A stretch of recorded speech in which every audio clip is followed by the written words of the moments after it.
social ac- social advocacy and activism. This is a way to promote and guide changes throughout our government or any businesses, policies, anything with individuals or groups. And many of today's problems are because of either medical or cultural needs. This could affect our standards of living. Typical work duties would include communication with leaders, policy, or leaders, communities, or organizations. There are different ways of communication: speeches, public events, or social media. Research effects of legislation, activities, or even customs. Make a statement to starting your position, your goals, your priorities, or even building diplomatic relations. You want to also make sure to track your environmental changes, chemical weapons, disease epidemics, any pollutions, or anything that it's unheard of. You want to double check and check again.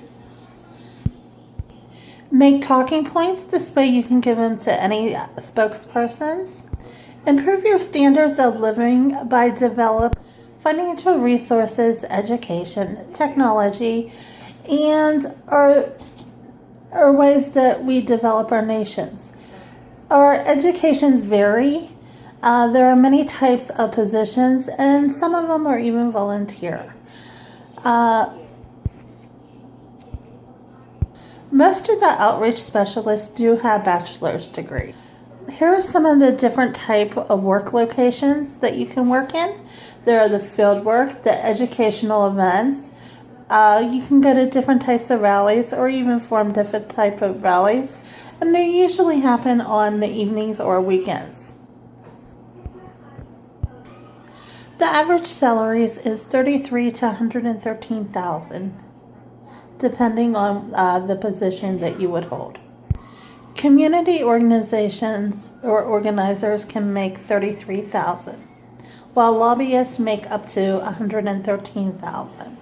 There has been a surge in the oriented activism, which is a form of activism between political and social. These causes can help to make our legislation, and they can help the lifestyle choices, social issues, for nonprofit public opinion drives, and they cause whether either you're for it or against it. It still happens. Some examples would include testifying on an oil pipeline for fracking and initiatives.